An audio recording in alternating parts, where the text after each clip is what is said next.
जज ने बाकायदे ऑर्डर किया कि साहब पेंसिल से आप बगल में पुरानी धाराएं लिख दीजिए। तब हमने रिजेक्ट नहीं किया, हमने गुलामों की तरह स्वीकार कर लिया। तो इन्होंने समझा कि जरा और आगे बढ़ो, और किसी को राज्यसभा मिल गया इसी में। अजय राजनाथ त्रिपाठी जिंदाबाद जिंदाबाद, अजय राजनाथ त्रिपाठी जिंदाबाद जिंदाबाद। आपने ऐसा सच क्या बोल दिया उस भाषण में जिसको लेकर आपको पदमुक्त कर दिया गया? कि आप सच न पूछिए और सच न बोलिए, और सच बोलने वाले को या तो देशद्रोही कहा जा रहा है, या तो उसके खिलाफ एफआईआर हो रही है, या उसको पदच्युत किया जा रहा है। सारी ताकतों को तो हम गुलाम बना चुके हैं, इनको भी गुलाम बना लिया जाए, क्या हर्ज है? तो हम लोगों ने विद्रोह किया, तो मेरे खिलाफ बिहार काउंसिल ऑफ यूपी में अविश्वास प्रस्ताव आ गया। जहां ये हेडलाइन जो लिखी हुई है, मैं घटना बता रहा हूं। हमारे अंकल जस्टिस गौरीशंकर नाथ त्रिपाठी जी यहां जज हुआ करते थे, बहुत लोग जानते होंगे। एक बार मैंने उनसे कह दिया कि एक जज साहब बेईमान है, बिगड़ गए, मुझसे बोलना बंद कर दिया और मेरे साथ खाना बैठना बंद कर दिया उन्होंने। वो भी दौर हुआ करता था एक समय जुडिशियरी का।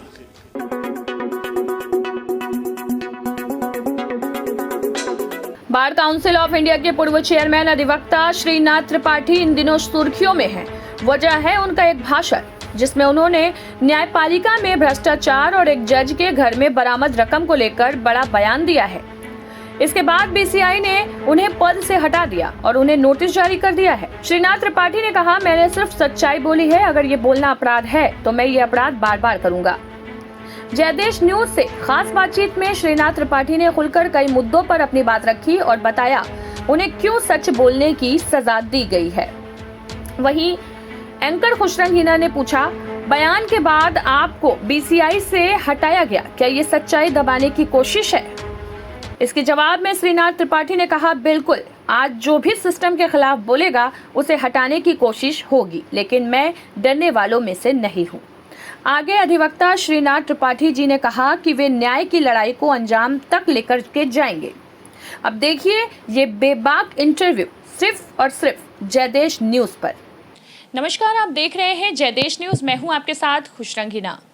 आज हम पहुंच चुके हैं वाराणसी के सबसे चर्चित और सबसे सीनियर अधिवक्ता श्रीनाथ त्रिपाठी जी के चैम्बर में, और आज हम उनसे कुछ इम्पॉर्टेंट अहम मुद्दों पर चर्चा करेंगे क्योंकि आजकल लाइमलाइट में हैं श्रीनाथ त्रिपाठी जी। और आपको अगर हम इनका इंट्रो बताएं तो बार काउंसिल ऑफ इंडिया के पूर्व को चेयरमैन रहे हैं, और इसी को लेकर के अभी इनको जो है वो पदमुक्त किया गया है। हालांकि इसकी एप्लीकेशंस वगैरह चल रही है, इसको लेकर के हज़ारों अधिवक्ता जो है वो सपोर्ट में भी खड़े हुए हैं। वहीं आपको बता दें कि कपिल सिब्बल जैसे अधिवक्ता भी एप्लीकेशन दे चुके हैं, और अभी इन सारे मामलों में किस तरह का मोड़ आया, कैसे ये मामला जो है इस समय लाइमलाइट में है, ये सब कुछ हम जानेंगे श्रीनाथ त्रिपाठी जी से। तो सर, हमारे चैनल में आपका स्वागत है। Thank you. 26 अप्रैल को इलाहाबाद हाईकोर्ट बार एसोसिएशन ने न्यायिक पारदर्शिता, न्यायालय में पारदर्शिता, ट्रांसपेरेंसी के पॉइंट पर एक बहुत बड़ा सेमिनार आयोजित किया था। उसमें 22 प्रदेशों के हाईकोर्ट बार एसोसिएशन के अध्यक्ष, उपाध्यक्ष, महामंत्री आमंत्रित थे। मुझे भी आमंत्रित किया गया। मैं वहाँ सम्मिलित हुआ और मैंने एक भाषण दिया। जो भाषण, आज जो स्थिति देश में चल रही है कि आप सच न पूछिए और सच न बोलिए, और सच बोलने वाले को या तो देशद्रोही कहा जा रहा है, या तो उसके खिलाफ एफआईआर हो रही है, या उसको पदच्युत किया जा रहा है। तो आपने ऐसा सच क्या बोल दिया उस भाषण में जिसको लेकर आपको पदमुक्त कर दिया गया? मैंने कई बातें उसमें कही। मुख्य बात जिस पर जो चोट कर गई, मैंने कहा कि ये भारतीय दंड संहिता, दंड प्रक्रिया संहिता और साक्ष्य अधिनियम के क्रम को बदलने की कोई ज़रूरत नहीं थी।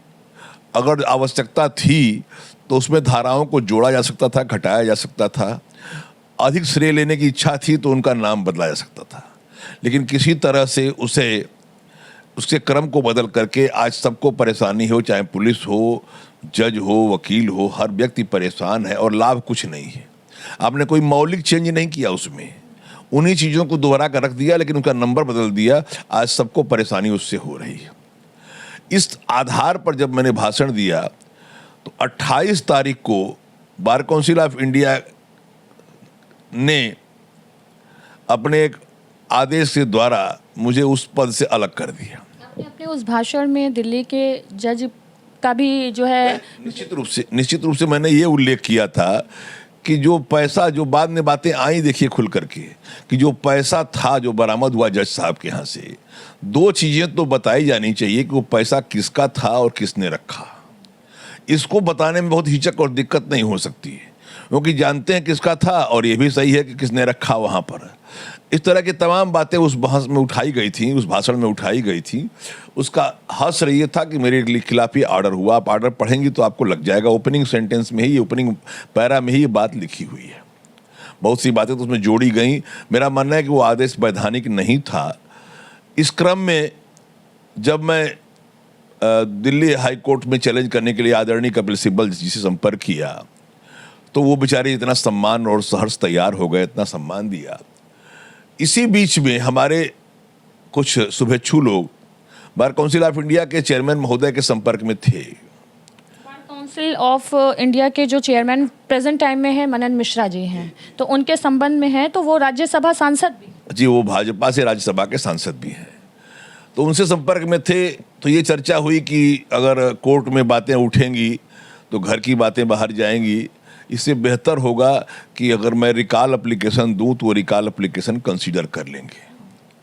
शुभेच्छु लोगों के कहने सुनने और बातचीत चर्चा के दौरान मैंने ये राय कपिल सिब्बल जी से भी ली, तो उन्होंने कहा कि एक बार देख लेते हैं, ये भी देख लिया जाए।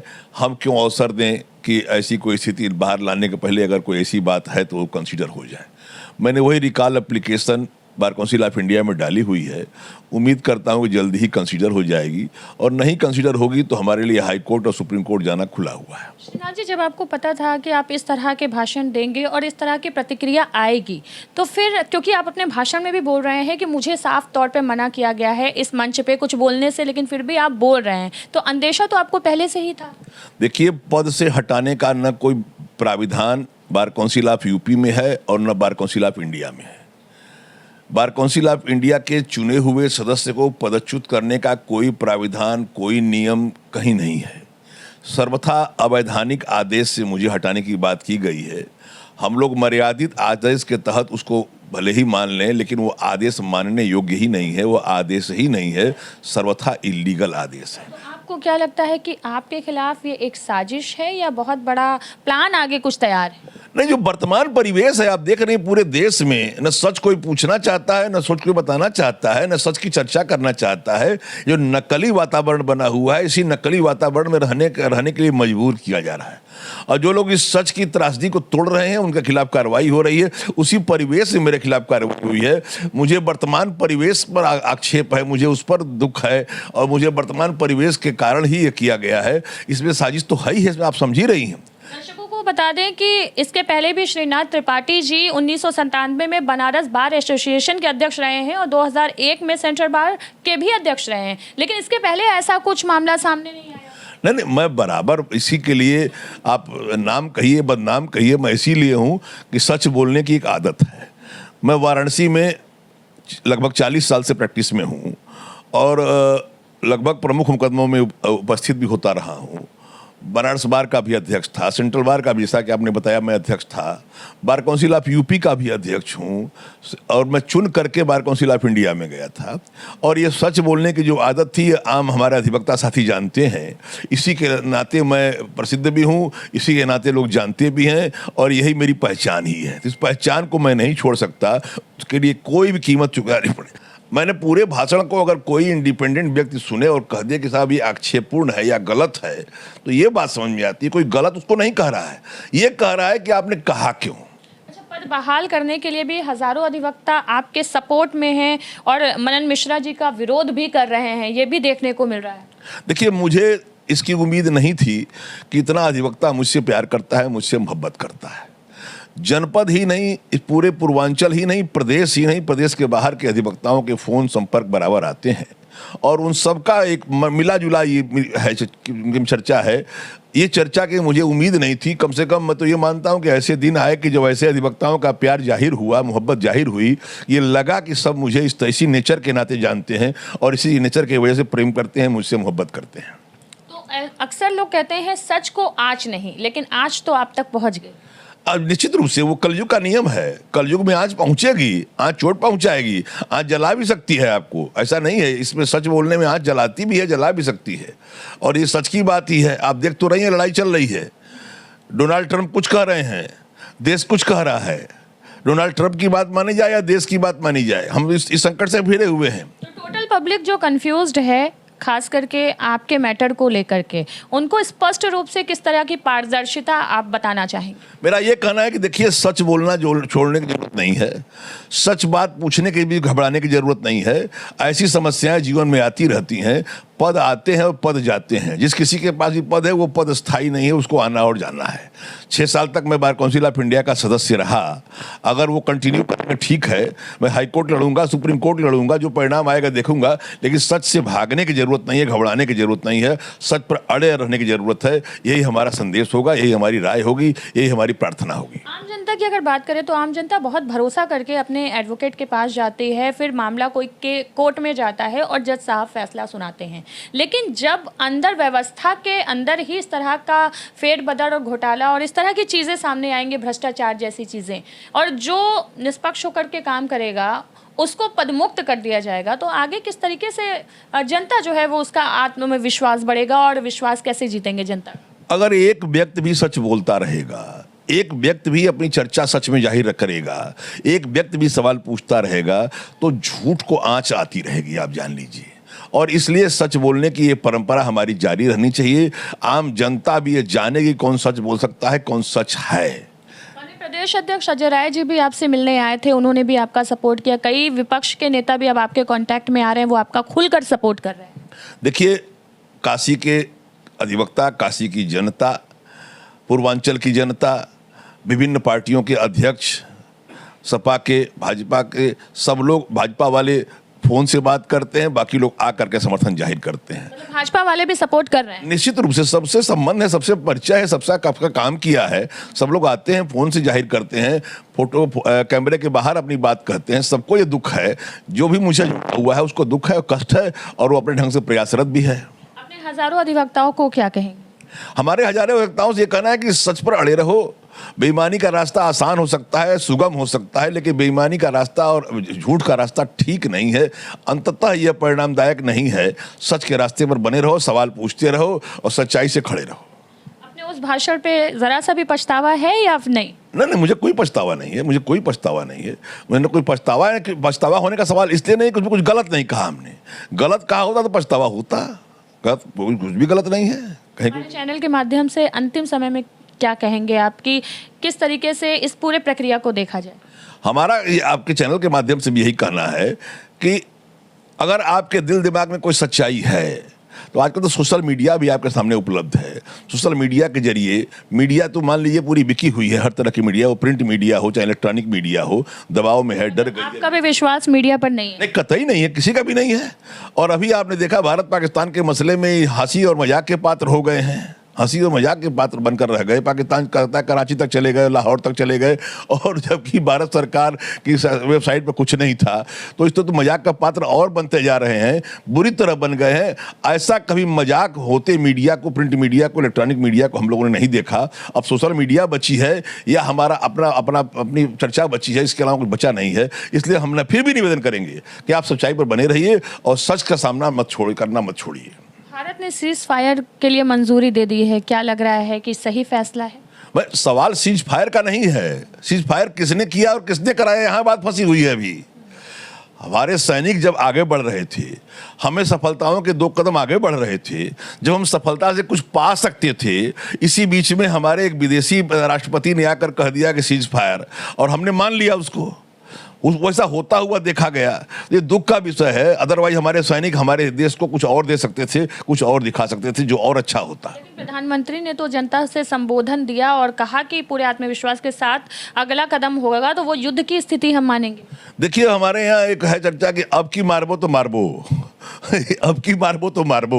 ये चर्चा कोई चर्चा नहीं होती। जब आपको अवसर मिला और उस समय आपने नहीं मारा और तब नहीं करने दिया आपने वीर सैनिकों को, तो आगे का क्या भरोसा किया। कदम पीछे हटाने का कारण आपके अकॉर्डिंग क्या लगता है?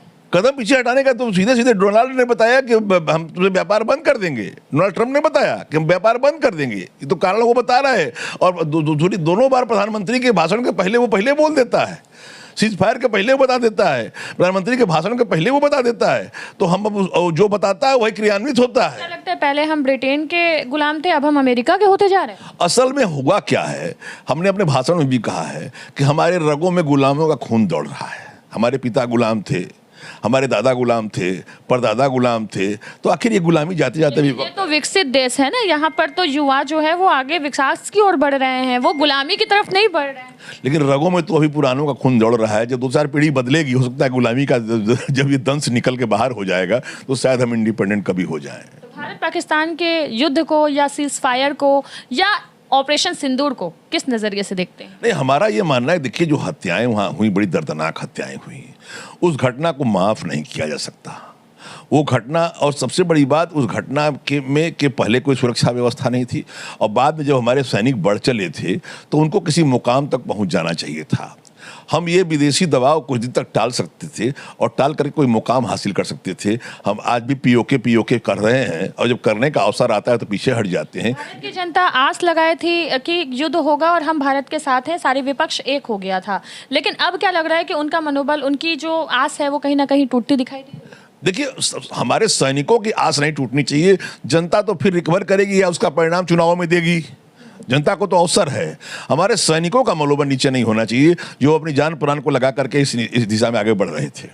बहुत बहुत शुक्रिया हमारे चैनल से बने रहने के लिए। तो जैसा कि आपने देखा, हमारे साथ श्रीनाथ त्रिपाठी जी थे, जो कि बार काउंसिल ऑफ इंडिया के पूर्व चेयरमैन थे, और अभी इनसे हमने एक बारीकी से बातचीत की। इन्होंने क्लियर बताया कि हमने जो एक मंच पर जा करके एक भाषण दिया, उस भाषण के कारण ही हमको जो है वो पदमुक्त किया गया है, जिसका एप्लीकेशन वगैरह दिया गया है, प्रोसेस में है, और अगर एप्लीकेशन से पद बहाल नहीं होता है तो आगे फिर कार्रवाई जारी रहेगी। वहीं आपको बता दें कि कई सारे जो विपक्ष के नेता हैं वो भी सपोर्ट में हैं, हज़ारों अधिवक्ता भी जो है श्रीनाथ त्रिपाठी जी के सपोर्ट में हैं, और एक जाना माना नाम है श्रीनाथ त्रिपाठी, क्योंकि हजारों अधिवक्ता इनसे सीख लेते हैं और ऐसी केस ये हल करते हैं जो कि किसी के बस की बाहर की बात होती है। तो ऐसे नाम को बदनाम करने का भी एक प्रयास इनके द्वारा कहा गया है कि किया जा रहा है। इसी तरह की न्यूज़ जानने के लिए बने रहें हमारे साथ। मैं हूं खुशरंग हिना, कैमरामैन इरशाद अहमद के साथ। जय देश।